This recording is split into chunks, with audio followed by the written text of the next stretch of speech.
Well, we're honored today to have a chance to talk to Jerry Crawford, who is a longtime activist in the Democratic Party. He's been a party leader, chairman of our county party, and is someone who has been extremely prominent on the national scene with a number of different presidential candidates. And we're just honored to have a chance to talk to you a little bit about your remembrances from your Democratic days. First of all, I kind of take people through their start in politics. What got you started in politics? Do you remember?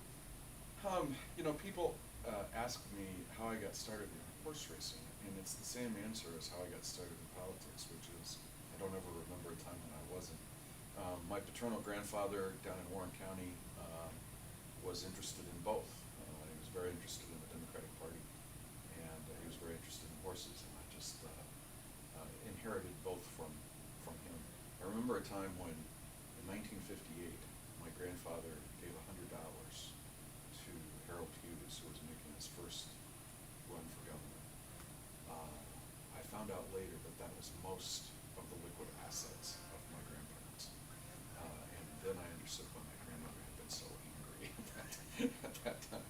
But that's one of my first political memories, actually.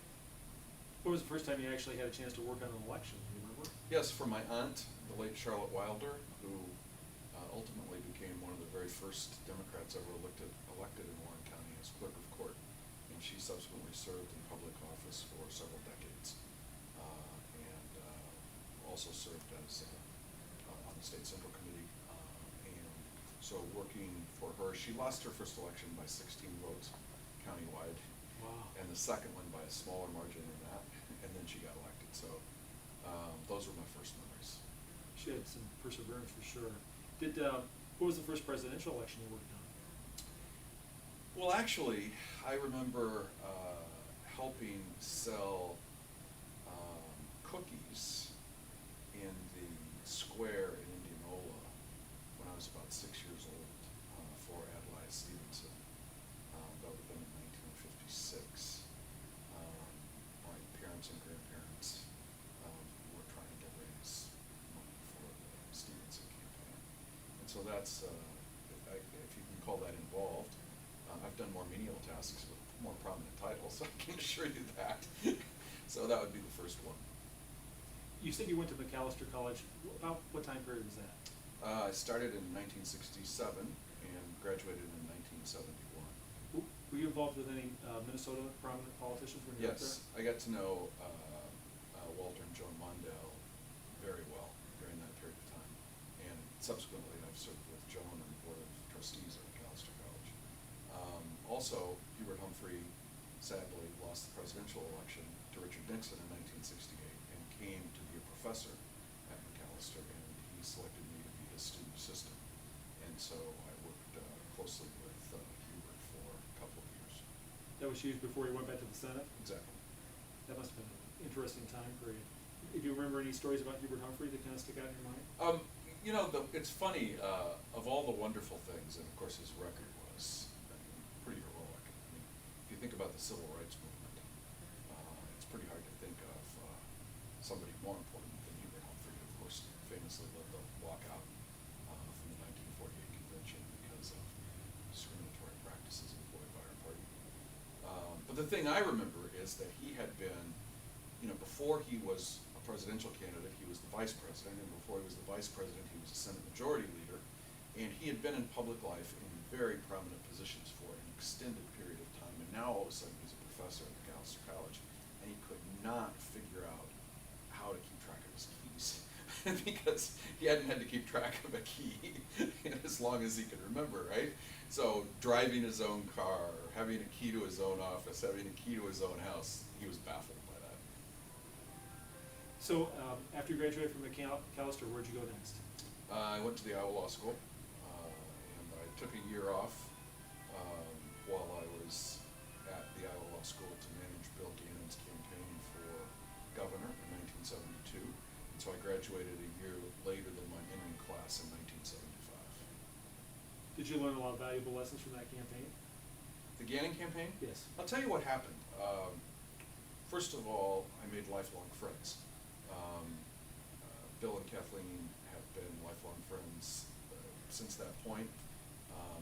They had 3 children in order: Matt,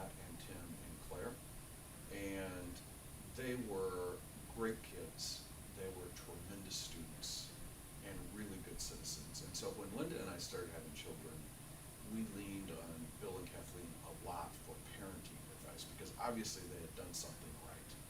And so we got lessons from them, and for anybody listening to this who know Matt, Tim, and Claire, you know that they've been, huge successes. And Yes. we applied many of the same lessons in raising our own kids. So that was one important takeaway. The second important thing that happened was that in the process of that campaign, I suddenly had a pretty visible role within the Democratic Party. And so when I finished, I made relationships then that continued on. And as soon as I finished law school in 1975, the late Glenn Boer and his wife Florence encouraged me to run for chair of the Polk County Democrats. And I had a base, to do that with. Though, in the words of Glenn and Florence at the time, there's no way you can win this. You're going to run against an incumbent who has the support of all of organized labor. But it'll be good. You'll be able to get your name out for your law practice, and then maybe sometime later you can run again when he's not running. And, funny things happen in politics, and I won. And woke up the next day and thought, God, now what the hell do I do? I got to do the job, That's right.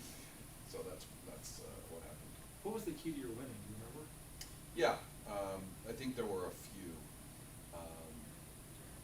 Herb Gates was a really nice man, and the painters union rep at the time was running for his third term, and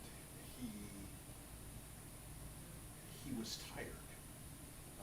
He'd been beaten up by the more progressive wings of the party, fairly or unfairly, I'm not sure which. And I think the contrast behind somebody who was 25 years old and full of energy and naivete, as I look back, compared favorably, given the mood of the party, try and create some energy, try and do something new. And then Bill Fenton, who was the business rep for the machinists at the time, with about 2 weeks left in the campaign. The campaign went on for 6 months. I mean, it's so different now from then. Wow. I mean, it was a campaign, back then we had the Des Moines Register and the Des Moines Tribune. They had a lot of print they had to fill up, and they covered the campaign. I mean, there'd be a story every week about what was going on in the campaign. And so that was going on, and then Bill Fenton endorsed me about 2 weeks out.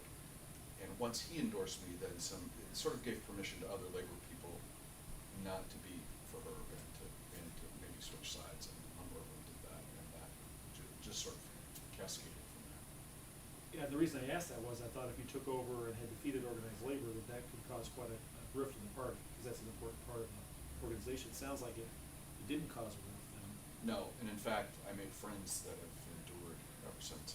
You got to remember, though, that was a time when we didn't have public employee collective bargaining.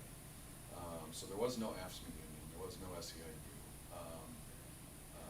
But my friendships in organized labor were strong and continue to this day.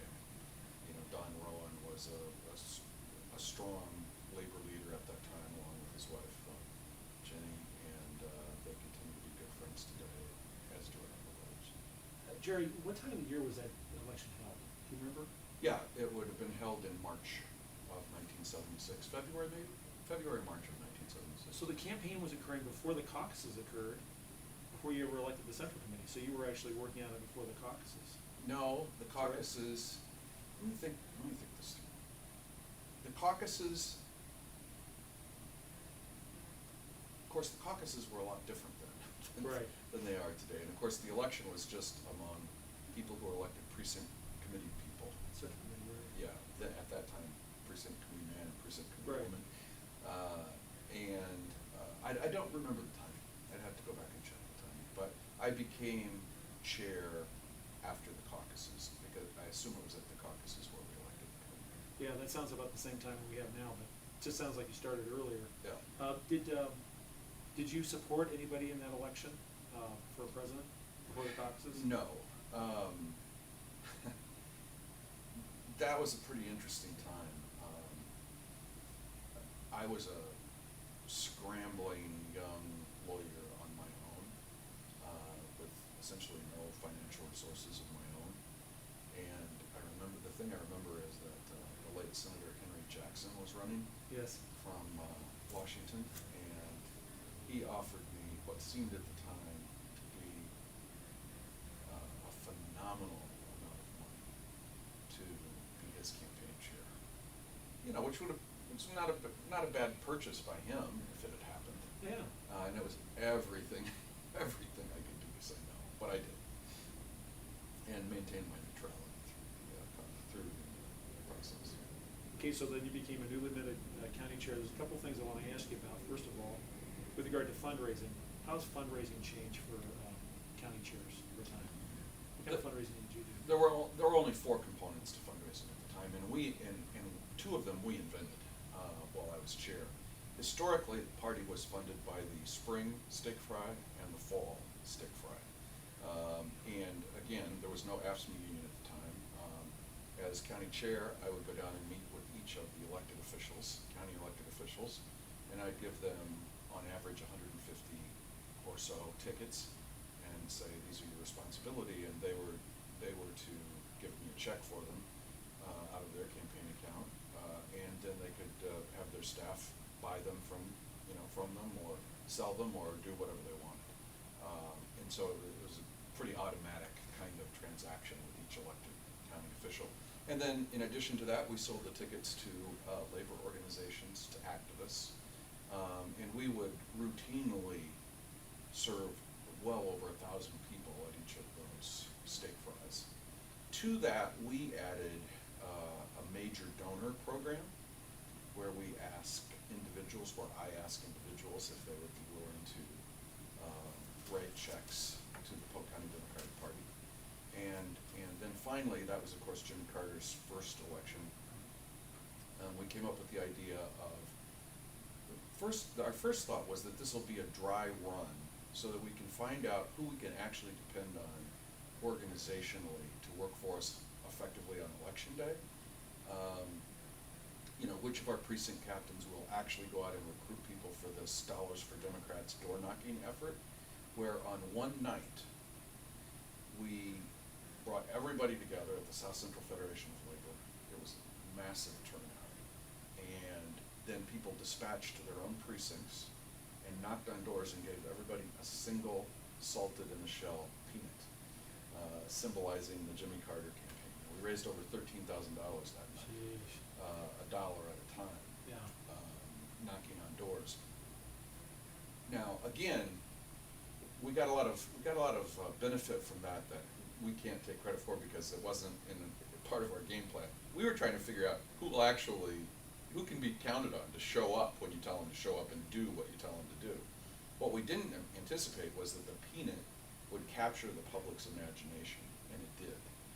And we got enormous press, and people would talk about it and talk about it and talk about it after the fact. And just the contagion of enthusiasm from people showing up and seeing that there were several thousand people doing the same thing they were, was worth its weight in gold. We ran out of peanuts, but and then we had everybody bring the money back that one night so they could celebrate the success of the evening, and it was pretty successful. Yeah, I've always heard about Dollars for Democrats, but I don't think I've ever been a part of one. And a lot of the folks who've been around the party a long time said it's a terrific fundraiser. The best thing about it is if somebody gives you $1, they're going to give you their vote too, and they're going to be pulling for you and maybe talking up your candidate. So the other big thing that was going on that year, it seems silly to say it now, but I promise you then in Polk County, the sheriff's race was as big as the presidential race. And we just recently lost Bob Rice, who was a dear friend of mine from then to now, but who of course beat the incumbent Republican sheriff that year, which was one of my key goals when I ran for county chair. And I presided over an 8-way Democratic primary for sheriff, and patiently explained to Bob Rice at every turn that in an 8-way primary you can't get 35% of the vote. And he of course got 37, so we laughed about that until the very last. That was an unusual incumbent too, because Clemens, a Republican, got elected during the Watergate year, right? He did. That was unheard of. Yeah. Well, so in 1976, I remember that was the first time I ever saw you because you were on TV quite a bit. And I remember how comfortable you seemed in front of the camera at that time. Were you pretty excited about the election itself? Yes, the whole country was excited. certainly people here were excited. We've been through 8 years of Richard Nixon and Gerald Ford, and the party was desperate to have a hand in taking the country in a new direction. And there was just such a longing for a different kind of leadership. And Jimmy Carter started off with enormous promise. He didn't end up living up to all the promise that he had showed at the beginning, but the enthusiasm in '76 was tremendous. So after '76, you still had a couple more years to serve as chair. Decided not to run for re-election, is that right? Mm-hmm. What did you have on the horizon that you wanted to move on to from there? It's pretty interesting looking back on it. I had accidentally become a sportscaster. I was broadcasting primarily college basketball games, but as it developed, Major League Baseball games, college football games. I was doing about 60 basketball games a winter, and I was doing a number of other games in other seasons. And I just was pretty interested in A, trying to develop my law practice, and B, continuing to pursue broadcasting. It was pretty cool. I was single. I was getting paid to go to ball games all over the country. I thought I kind of had it made. So that was the reason for the shift in focus. Did you do color commentary for Drake? I did for a while on the radio, yeah. That's kind of how it all started, actually. All right, so leading up to the 1980 election, did you get involved in the Carter-Kennedy battle? Yeah, I was intimately involved in the Carter campaign. And I didn't really have anything against Ted Kennedy, but I had a strongly held view that has continued to this day, which is that you shouldn't support, these offices are hard to win up and down the ballot, and you shouldn't throw your own folks out of office unless there's an absolutely compelling reason to do it. And I've pretty much stuck true to that from then to now. Also, Ted Kennedy, just as I was making up my mind, he had two horrible things happen. One was he did an interview where he was asked why he wanted to be president, and he couldn't answer the question. And second, he came to Des Moines and did a rally at the Val Air. And as a person who had a time in his life when he enjoyed adult beverages significantly, I can say, I think, that it appeared he had as well on that particular occasion. I didn't see much good that was likely to come from that. Did you know Linda then? No. We met actually in the summer of 1980. I just wonder if she would have changed her mind about that. Yes. Her connection to Yes. Massachusetts. Yes. She would have. Yeah. My father-in-law, Ray Del Gallo, was very, very close to Ted Kennedy. He actually hosted his first public event after Chappaquiddick because they knew he would turn out the right kind of supportive crowd. So yeah, her Massachusetts roots, I'm glad we didn't have to go through that battle. Right, you said that you were active in the Carter campaign. What did you do for him in specific? Bill Rumju was his state director, and I worked very closely with him. I had some title, I don't remember what. But basically relied on the connections I'd made in Polk County, and my efforts for Carter were primarily in Polk County, and he won by over 2-1 in the caucuses. It was a big win for him. Yep. Were you involved in the fall part of the campaign too, or not? Yes. Do you think that the Kennedy challenge had a big impact on the election or not? Yes. I think Carter would have won if there had been no challenge. It would have still been a fight, but not remotely to the extent that it turned out to be. All right, if you think of something. I would just, we're Yeah. having this conversation a month out from the 2012 presidential election. Yes. That election haunts me as we look ahead this final month. And I hated seeing it. Yesterday morning I heard Chris Christie say the same thing. I've been hoping nobody was thinking about it. But that election reminds me of this election in that people thought Ronald Reagan was kind of a joke.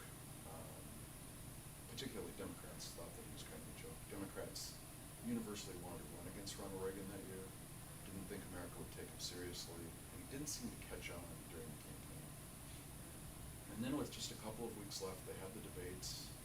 He acquitted himself well in the debates, which raised his stature, the ability of people to take him seriously significantly. And I think what happened that year was that Reagan was able to make it about Jimmy Carter. And when people went to vote that day, they didn't think, they weren't thinking, what is my evaluation of Ronald Reagan? They were thinking, surely we can do better than this. I call it the surely we can do better than this election, right? And my fear is that 2012, if these debates don't go well for some reason, could become a surely we can do better than this kind of election. Because we know that people like Barack Obama, the person, better than Mitt Romney, the person. So really the only way for Romney to win is either to change that perception in the course of the debates, that's very hard to do, or second, to get people on election day to say, surely we can do better than this. So that's the election I keep hearing in the back of my head when I worry about this. Yeah, no, that was a huge deal. I just remember two debates, Jerry. I remember that Reagan had one with John Anderson because Carter wouldn't participate. And then there was a second debate where it was just Reagan and Carter, and that's where Reagan was able to use the famous throwaway line, "There you go again." And were those the only two debates that you recall too? That sounds right. Do you think Carter made a mistake by not participating in both debates? Yes, absolutely. I mean, I understand why he didn't want to be on the stage with John Anderson, because those were his votes, and he didn't want to give him more credibility. But I think that if Carter had had Reagan 3 times one-on-one, there's a very good chance he could have won. Though Reagan had Reagan was, it sounds trite, but he was a really very tough one. Things just bounced off him. People liked him. Yeah. And as a result, they were always quick to forgive him. All right. If you think of something else you want to talk about, let me know. But how about 1982? Anything there? Roxanne Conlon, first nominee who was a woman Yeah. in our party, or? Yeah, that was probably the first time that I worked hard to try and break Iowa's glass ceiling as regards women candidates. Not something I'm very proud of, but we still have that today. Yeah. But Roxanne was somebody I was very close to from about the age of 12 on. And in fact, she's the first person that Lynn and I went to see after we decided to get married. And she had some not so nice things to say about me to Linda on that occasion. But that some things don't change. And anyway, yeah, I worked hard for Roxanne. And of course, I was in the room the day before she gave her state convention speech, which sealed her fate, as it turned out, with the line about tax shelters. And we all agreed that the line would come out. And that was the end of the discussion. And then the next day, I'm in the Veterans Auditorium when she gives the speech, and the line was in. To this minute, I don't know how that happened exactly. I don't think it was on her intention. Well, did you pick the 4th of July weekend to release your tax returns, or? I might have had a hand in that. That would be a slow weekend, or? Exactly. Well, anything more about the 82 election? That I know that was pivotal, because after that it was hard for her to get footing. Yeah. She mentioned that the fundraising just dropped right out of the kind of the bottom of the bucket at that point. It did. No. It did. She underperformed in the debates. So many people were trying to get her to be something she wasn't, right down to her hairdo. The double standard women endure in politics is insane. And I guess maybe it's the perspective of being 62 years old, but I'm more and more inclined to let people be who they are. I think genuineness, authenticity, it's so absent in political life today that I think people find it refreshing. But the other thing I remember too, Jerry, was the first time I had the expectation game played on me, I thought Branstad would be horrible. And he actually was able to get out some sentences and stay with her. And I think that really helped him out too, and kind of gave him the expectation that he might have won the debate. Exactly. That was the first time I encountered that. And I wondered if maybe, we'll talk a little bit about maybe Christie's comments later, but maybe he's made the mistake of raising the expectations too high for Romney. We'll see. I don't think so. I think Romney's ever been as good a debater as Obama. That's what I think is the actual truth of the matter. I think it's something Romney's very good at, and I don't think it's Obama's strength. So, I mean, I have genuine anxieties regarding to tomorrow night. And obviously I'm not trying to create any expectations with you. No, none taken. 1984, Mondale comes to the state of Iowa, and you've had a long relationship with him. Gary Hart's kind of a challenger that nobody has seen emerging. What do you remember about that caucus, if anything? You know, Mondale was just such a lion in the United States Senate, and such a powerful progressive voice, and such an honorable man that I really had trouble taking the challenge seriously. But there was a little Carter backlash, and Hart was, Democrats have always been suckers for something new and different.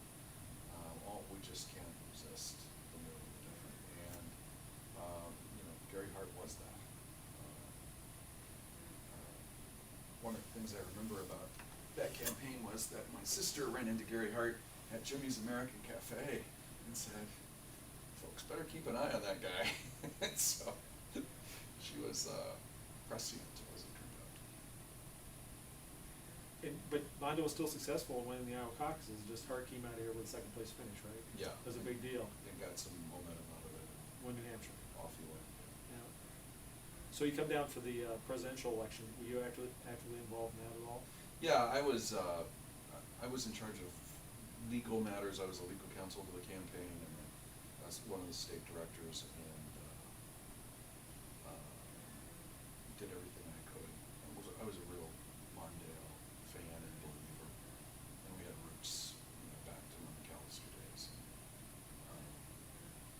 I took that one pretty seriously. I've always been amazed sometimes when you're asked for advice and you played a key role in strategy decisions. Any involvement at all in the decision to pick Ferraro or in the decision to state that he was going to be in favor of raising taxes? No, I wasn't involved in either of those decisions.